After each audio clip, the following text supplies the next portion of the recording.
The Nintendo Switch 2 has already become one of the fastest selling consoles of all time, despite it not really doing anything different for a Nintendo console. Something the company used to pride themselves on doing with each release. I mean, look at the 3DS and how it simulated 3D. Or the Wii U gamepad, to name just a few. I mean, the Switch 2 has still sold gangbusters, but there's still problems. So, in this video, I want to cover the newest news surrounding the keycard situation, and then I want to talk about Nintendo's ongoing lawsuit with Palworld and how that is changing as well. So, to catch you up quick, in case you don't really know, Nintendo has basically screwed over anyone who isn't a first party developer for the Nintendo Switch 2. This all comes down to keycards, the little physical cartridges you pop into your Switch to play your games. Before, on the original Switch, this problem wasn't really as prevalent. Most games came with the actual game installed on the cartridge already, meaning you could just pop it in and play whatever game you wanted to play. With the Switch 2, though,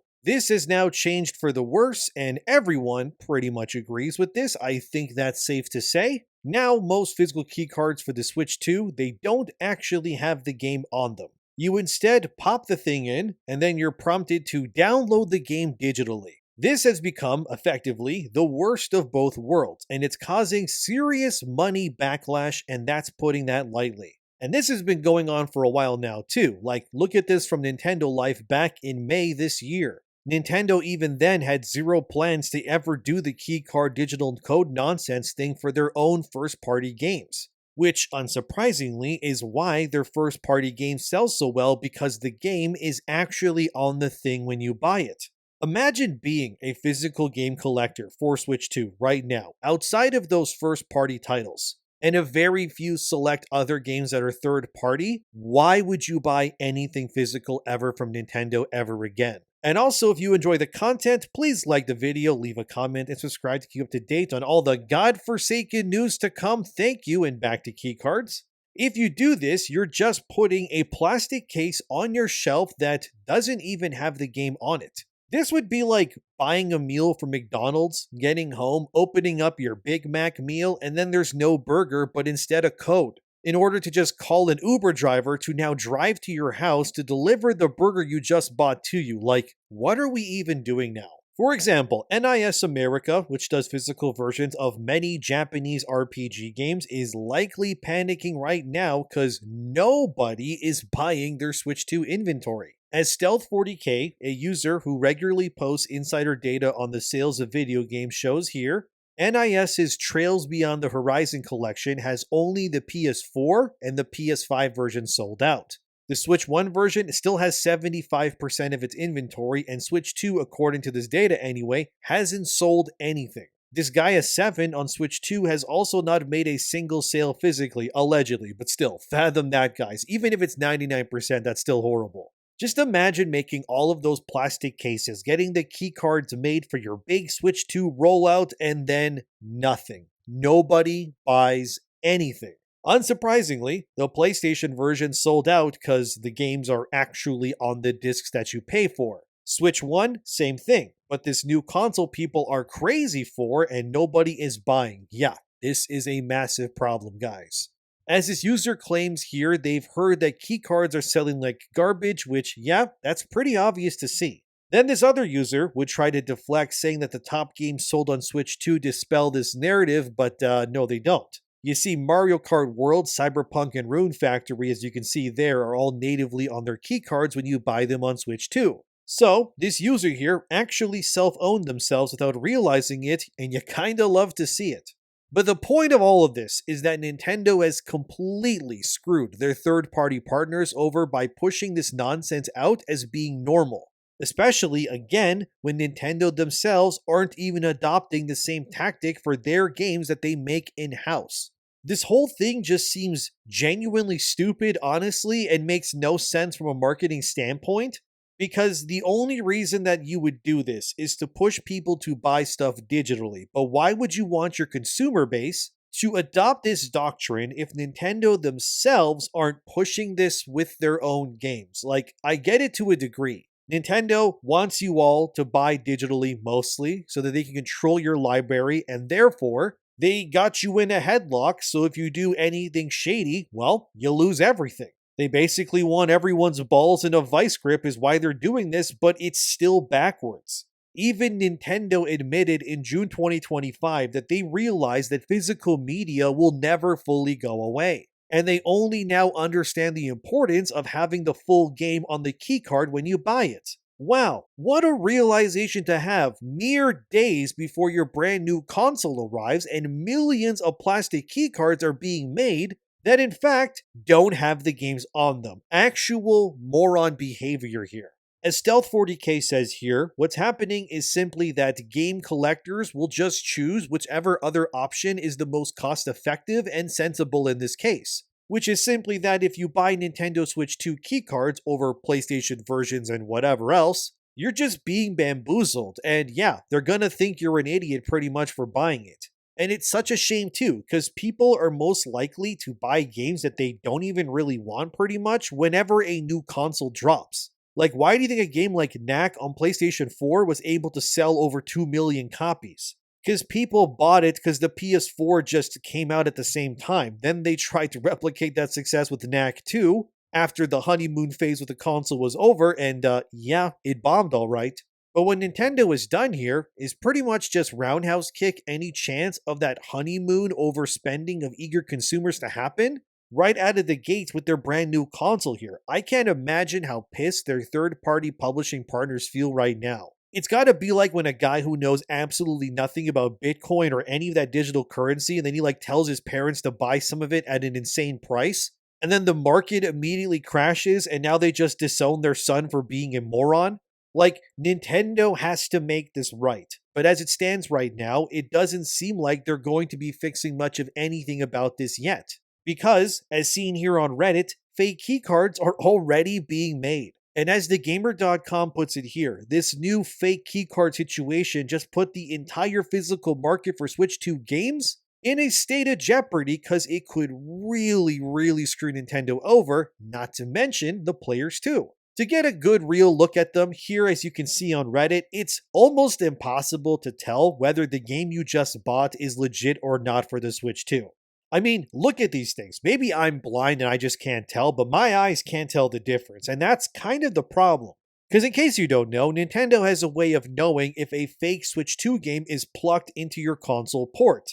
And when Nintendo is alerted that the game you're playing is fake, which they will brick your whole console. And you're probably thinking, that's not true, that hasn't happened. Well, it already did actually, as seen here back in June 2025 again. People would buy a used Switch 2 game assuming that it would have the real game in the cartridge, because I mean, who wouldn't? And then they would pop it in and then boom, they're banned. So yes, there's Switch 2 owners out here buying Switch 2 games, taking the physical cards out, replacing them with a fake one while keeping the real one to themselves. Then they're returning the game to say GameSpot, Best Buy, wherever, and then that game gets resold back to someone else for a discounted price. They think, wow, I got a deal on a brand new game, and now all they have is a $400 piece of plastic that's about as useless as a Magikarp. So, with this new development, it means besides keycards being sold with no games on it, your other alternative is fake games with the games on it that just make your console pass away.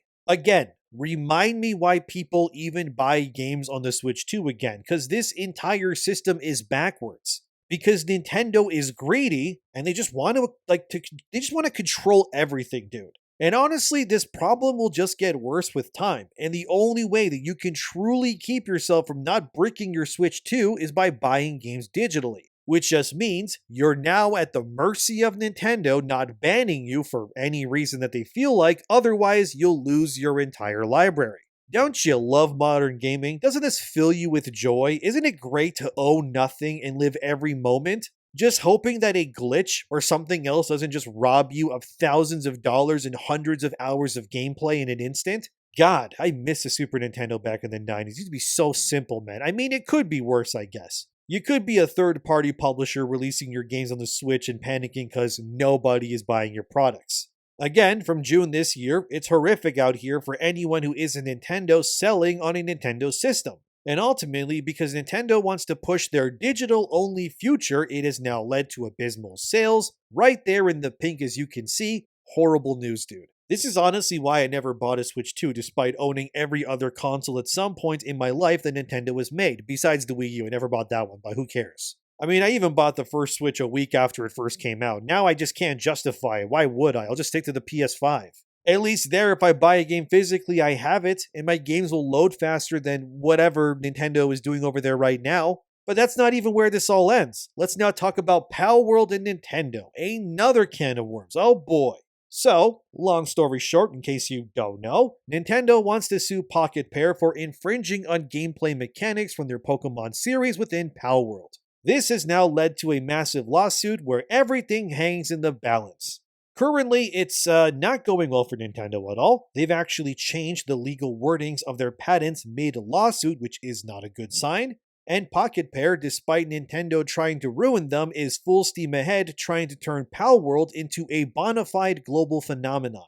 As seen here from Games Radar, Nintendo is now pissed that Palworld is teaming up with none other than Sony, yeah, PlayStation, to make a big push into the collectible card market with Palworld, as seen here from automaton.com. Pocket Pair has actually bought shares from Bushiroad CEO Takaki Kidani. Bushiroad, in case you don't know, is a very big Japanese company that works in the video game space and, more importantly, card space for various other franchises. So Pocket Pair has bought millions of shares from the CEO, meaning now the CEO no longer has as much power over what happens at Bushiroad in terms of voting price and all that, but he frankly probably doesn't care because he made his money anyways. And as seen here, Kidani sold 4 of his 7 million shares to Pocket Pair alone, which is, yeah, that's a big deal, alright.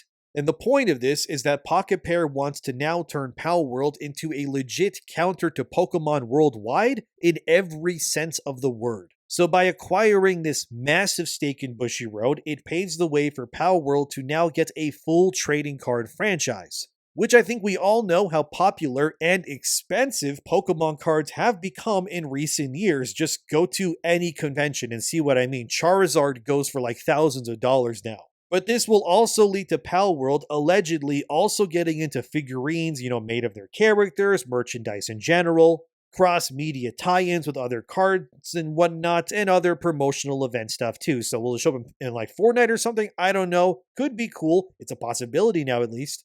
And this also coincides with Pocket Pair starting an arm of Palworld called Palworld Entertainment. And ignore my Finish update thing, okay? I know I need to update my browser, I'm just lazy. But anyways, as you can see here, this is just another chess piece being moved by Pocket Pair to make Palworld into a legit mega franchise that could rival Pokemon. And again, they're working with Sony on this too. So if you're Nintendo and you see one of your biggest rivals in PlayStation now working with the series that you want erased from existence because you claim that it impeaches on your Pokemon franchise, and now you're seeing them gaining shares in companies meant to now encroach outside of games into physical media to rival you, yep, Nintendo is probably very pissed about this, no doubt about it, and good, honestly. Because Nintendo, like I already showed you, is backwards. They can't claim the moral high ground here even if they tried.